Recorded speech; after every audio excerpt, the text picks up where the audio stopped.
Memberi sedikit tanda pada bahu kiri menandakan Chatmi sangat serius menuduh kalau Suhyun adalah pelaku utama. Bisa-bisanya setelah melakukan perbuatan itu, kamu tersenyum, bicara, bahkan bersikap manis padaku. Dengan cepat mengambil alat itu, Suhyun bersumpah kalau bukan pelaku atas kasus kakakmu. Jika Chanmi masih nggak percaya, aku berani melakukan ini sendiri. Seketika ponsel dari Wusok menghubungi Chanmi dan coba langsung mengangkatnya. Namun ia tidak menjawab apapun. Bahkan setelah itu ponselnya kembali tak bisa dihubungi. Ingat saat malam kejadian kemarin, Cebu merasa kalau pelaku Wusok adalah dirinya. Dan mungkin Osung selama ini berbohong karena aku melakukan hal buruk pada Wusok. Terkejut mendengarnya, Osung menyarankan untuk tidak percaya pada ingatanmu dan lupakan semua tentang Wusok. Penyebabmu hilang ingatan itu atas keinginanmu sendiri dengan cara melompat dari ketinggian. Namun orang tuamu yang memutuskan untuk bilang kalau penyebabnya adalah kecelakaan lalu lintas. Kejadianmu dahulu tepat di atas gedung perusahaan orang tuamu. Alasannya tidak ada yang tahu. Namun untuk kasus Husok ada sesuatu yang Jebum perlu lihat. Besok hari jika kita ketemu lagi akan kubawakan. Membakar semua barang bukti, Suhyun sambil menahan rasa sakit pada lengannya. Sedangkan Chanmi masih berusaha mencari ponsel sang kakak. Dan ketika melihat Suhyun kesakitan, ia pun inisiatif membeli obat luka serta pakaian ganti dengan menyewa studio foto. Di dalam sini, Chanmi mengobati luka yang dialami akibat serangan tadi. Merasa keren punya luka ini karena bisa didapat tanpa masuk ke medan perang. Suhyun pun mengajak Chanmi untuk memperingati kejadian ini. Chanmi pun yang masih keheranan tanpa sempat berpose, sedangkan Suhyun malah berbanding terbalik dan memaksanya mengambil untuk jadi bukti kenangan. Menunggu Osung selesai tanding basket, Cebu masih berusaha berpikir sendiri, namun tidak ada hasil. Saat ditanya oleh Osung, dirinya sudah mengunjungi gedung milik orang tuanya. Namun Cebu hanya ingat perasaan melayang di udara yang cukup lama dan rasa takut jatuh atas ketinggian. Sebenarnya, apa yang terjadi pada Wusok dan diriku? Sambil mengeluarkan barang dari tasnya, Osung mengatakan kalau dahulu ini adalah barang milikmu dan kamu menyuruhku untuk menyimpan sementara waktu. Namun setelah itu ingatanmu hilang dan aku tidak berani membuka karena dilarang olehmu. Terkejut melihat kedekatannya dengan Wusok di luar akal, itulah sebabnya Osung selalu melarang Jebum untuk membicarakan Wusok. Suhyun pun kini berterima kasih kepada Chanmi. Kalau bukan karenanya, mungkin diriku sudah dipenjara terkait insiden itu. Semoga pelaku aslinya kini sudah di tangan polisi. Tapi kenapa Chanmi bisa tahu kalau polisi mengincar tas pelaku? Itu semua Osunglah yang memberitahu. Saat Chanmi menunggunya di depan rumah, perihal cerita kakakku yang telah dimanipulasi olehnya, aku ingin tahu semua alasan darinya. Merasa dituduh sebagai pelaku kasus Wusok, Osung mengatakan kalau polisi sedang mengejar pelaku asli. Dan kebetulan ia melihatnya di ruang pimpinan polisi saat bertemu sang ayah. Belakangan juga sering terjadi kasus dan polisi menduga kalau pelakunya sama antara kamar gelap, bengkel mobil, dan juga kasus Wusok. Polisi juga melihatnya dari rekaman CCTV di tempat kejadian, tapi hanya punggung dan tasnya yang terlihat jelas. Lalu Chanmi teringat dengan pertemuan Suhyun malam hari di gang sekolah sedang menggunakan tas yang terlihat jelas. Saat sirine mobil polisi terdengar, aku pun teringat kamu sering menyimpan kunci loker di tempat yang sama. Chanmi pun dengan cepat membuka dan membawa pergi tas Suhyun tanpa sepengetahuan polisi. Karena jika polisi menangkap lebih dulu, Chanmi nggak punya kesempatan bertanya tentang alasan ataupun harus mengeksekusinya langsung dengan tanganku sendiri. Tersenyum merasa beruntung karena tertolong oleh panggilan masuk. Jika tidak, mungkin Suhyun tidak ada di sini lagi. Menurut Suhyun, meninggal dunia bukanlah masalah besar. Garis finish kehidupan tidak pernah menunggu kita datang. Saat kita berjalan salah sedikit saja ke arah lain, mungkin kita sudah tidak ada di sini lagi. Begitu pula dengan sebaliknya. Aku tadi hampir melewati kejadian itu. Yang terpenting, kita harus berusaha melakukan apapun untuk ada di bumi. Karena hanya itu tanggung jawab kita. Dan orang yang menelponmu itu pasti pelaku yang asli. Beraninya dia menghidupkan ponsel Wusok lagi. Aku merasa sedang masuk ke dalam permainannya. Dan si pelaku hanya mengawasi kita sambil menikmati. Coba menghubungi Suhyun tapi selalu gagal. Seketika Ajung membawa seorang pria. Sebenarnya Ajung ingin mengenalkan secara resmi, tapi dipikir-pikir begini saja sudah cukup. Baru menyapa dengan suara saja, sang gadis pirang sudah berhasil menebak kalau dia adalah member idol grup terkenal. Sudah berusaha menyamar, tapi kenapa kamu bisa tahu? Ya, begitulah aura Mega Bintang. Lalu ia pun mengenalkan dirinya sebagai pacar Ajung. Jadi setelah kontraknya habis, ia akan pensiun dan menjalankan wamil. Kemudian kita berdua akan hidup bersama. Ya, sekarang boleh berkata begitu. Jika esok berubah, akan kupastikan kamu pensiun dari bumi. Kesal melihatnya berpasangannya bersikap berlebihan, ia pun memilih untuk pergi. Menunggu cuci pakaian selesai, Suhyun merasa kalau dirinya itu bagaikan batu di dalam bola salju yang berputar. Jadi sulit sekali untuk keluar, bahkan menyelesaikan masalah. Memang diriku ini pantas disebut sebagai pelaku kriminal, bukan pahlawan yang sering disebut oleh anak sekolah. Jadi aku sangat minta maaf padamu. Beruntung saja tadi ada panggilan telepon. Mereka pun kini mengulang untuk mendengar dan menganalisanya lagi.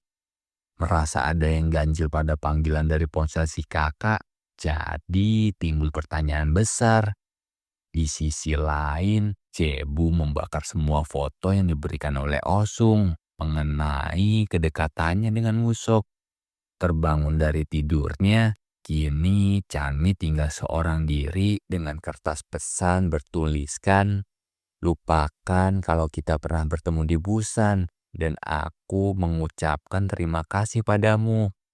Sedangkan Suhyun yang pulang seorang diri dengan kereta, ia berjalan di bawah sinar matahari, tapi mendadak kepalanya terasa sakit dan penglihatannya kini berkurang hingga tubuhnya terjatuh tak sadarkan diri. Di sisi lain, sang polisi pun masih menyelidiki kasus di sekolah. Ia bertatapan dengan sang gadis pirang yang memalingkan pandangannya. Sedangkan petugas bengkel diinterogasi terkait Suhyun, tapi ia tidak tahu sama sekali. Lalu Chanmi pun datang memarkirkan motor seperti biasa. Dan kemudian ia diinterogasi karena kedekatannya dengan Suhyun. Jika Chanmi merasa tahu atau mencurigai sesuatu, silakan hubungi kami. Karena yang menangkap penjahat adalah kami para polisi. Itu adalah cara tercepat. Kalau begitu, semoga berhasil, ucap dari Chanmi. Sang polisi pun mengingatkan kalau jangan terlalu dekat dengan Suhyun. Tapi ia milih pergi dan mengabaikan ucapan polisi. Di kelas tanpa kehadiran Jebum hari ini, Osung diperintahkan sang guru untuk menengok pulang sekolah nanti. Di sisi lain, Chanmi yang baru masuk sekolah diperingati untuk jaga sikap mulai hari ini. Karena Suhyun tidak masuk lagi, Jihyun, kamu tolong tengok Suhyun di rumahnya nanti. Menghampiri Chanmi, ia mengajak untuk akur sampai masa sekolah kita selesai. Walaupun itu sangat sulit bagimu, karena harus mencari pelaku asli dari kasus kakakmu. Mengamati rekaman CCTV saat Chanmi menuruni tangga dan juga ia mengenakan tas yang terisi penuh. Mereka mencurigai kalau tas Suhyun ada pada Chanmi. Tapi kenapa ia menyembunyikan bukti? Bagaimana juga dia tahu kalau Suhyun adalah tersangka kita?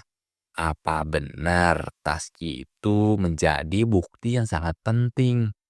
Penasaran kenapa Suhyun tidak bisa dihubungi, Jae-bum pun pergi mendatangi rumahnya. Ternyata ada barang-barang Chanmi di tempat ini. Mengikuti langkah ia pergi dan berakhir di rumah atap tempat tinggal Suhyun. Kenapa semua barang milik Chanmi ada di sini? Berkunjung ke rumah Jae-bum karena dirinya tidak masuk sekolah, Oh Sung menyampaikan pesan dari sang guru. Sang ibu juga menceritakan kejadian di kandang kuda. Sepertinya ingatan Jebum kini pulih perlahan. Tapi setelah itu, ia meminta untuk dipasangi pelacak pada ponselnya karena takut pergi ke sembarang tempat. Lalu langsung bertanya tentang lokasi Jebum saat ini. Mengirimi pesan kepada Chanmi, Jebum bertanya, apa saat ini kamu punya waktu untuk bertemu? Chanmi pun mengiyakan dan mengajak untuk datang ke kafe. Setelah melihat Chanmi pergi, Jebum pun masuk tanpa sepengetahuan Chanmi. Sampai ia salvok dengan buku yang terselip ada kertas foto. Ternyata ini adalah Suhyun dan juga Chanmi. Menuju titik lokasi Jebum, Osung tiba-tiba dipanggil oleh Jihyun. Kenapa semua orang bolos kelas sampai mematikan ponselnya dan berkumpul di rumah Suhyun? Di atas pun, Jihyun heran kenapa ada pakaian wanita yang bertuliskan nama Chanmi. Ditambah lagi, Jebum muncul menampakkan diri. Apakah Chanmi ada di dalam sana? Apakah mereka tinggal bersama berdua? Terus kenapa Jebum muncul dari dalam? Soalnya Jebum berpikir kalau Suhyun ada di rumah, jadi langsung masuk ke dalam. Kesal melihat semua barang Chanmi ada di sini, Jihyun menghela napas panjang dan Jebum memilih untuk pergi. Menunggu Jebum datang ke sini, Chanmi teringat pesan terakhir dari Suhyun. Apakah dia benar-benar pergi? Tiba-tiba Jebum mengirimi pesan kalau batal bertemu karena ada urusan mendadak. Memarahi sang kakak karena gagal membuat Chanmi untuk tidak membuat masalah. Kemudian Jihyun punya rencana untuk dilakukan pada motor ini. Setelah mendapat perawatan dari sang dokter, Suhyun diperbolehkan pulang karena kondisinya sudah membaik. Masalah biaya, tenang saja. Banyak orang di dunia yang mendonasikan sebagian harta. Nanti kuusahakan yang terbaik untukmu. Berniat berangkat sekolah dengan motornya, Chanmi teringat oleh Suhyun dari si motor hitam. Di tengah perjalanan yang menurun, Chanmi terkejut oleh sistem pengeremannya yang tidak berfungsi. Alhasil, ia menabrakkan kendaraannya ke tumpukan barang di sebuah toko. Dengan tangan yang terluka, Chanmi diberitahu oleh sang mekanik kalau tali remnya ini sudah putus. Mungkin ada seseorang yang sengaja memotongnya. Mencari pelaku yang merusak rem motor, Chanmi meneriaki seluruh murid dan mengatakan kalau diriku baik-baik saja. Mulai sekarang aku akan melacak keberadaanmu. Jadi lebih baik muncul dan berhadapan langsung denganku. Sang gadis pirang pun segera menghentikannya dan Chanmi mendapat pengobatan di UKS. Melihat perjuangan Chanmi yang begitu keras, Ajung merasa kasihan padanya. Terlebih lagi hari ini adalah hari ulang tahun Chanmi. Karena notifikasi ponselku menunjukkan hari ini adalah ulang tahun Wusok. Secara mereka berdua kan kembar. Dan otomatis pasti hari lahirnya sama. Baru pulang sekolah ingin beristirahat, Chanmi dikejutkan oleh kondisi rumah yang hancur berantakan. Luka luar akibat kecelakaan motor, ditambah luka dalam melihat barang-barang kesayangannya tidak bisa diselamatkan.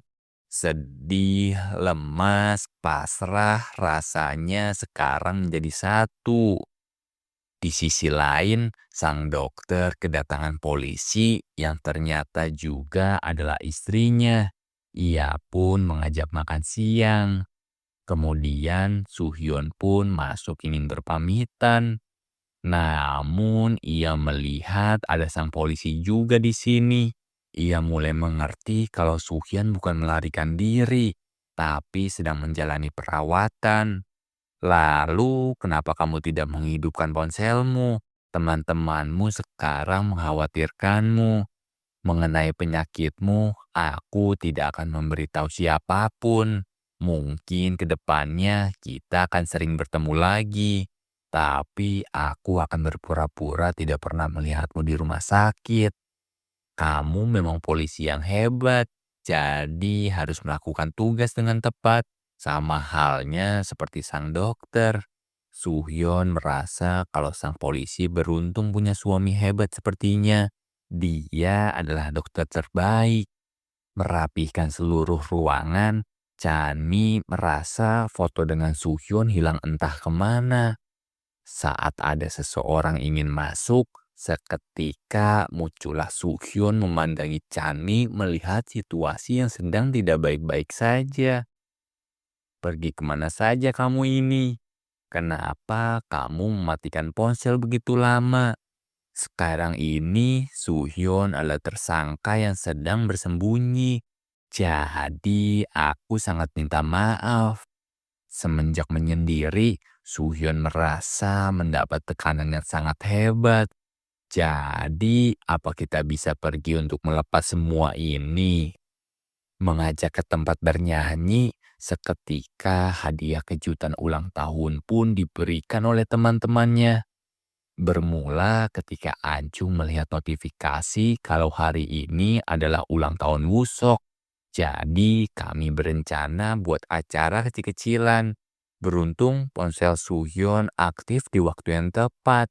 Sedangkan Osung yang mendatangi lokasi Jebum, ia melihat Chanmi sedang pergi ke toilet dan masuk ke ruangan ini. Karena merasa tidak diundang, Osung pun pergi menunggu di kafe depan. Dan Suhyun merasa tidak asing dengan nada dering di ponselnya Osung.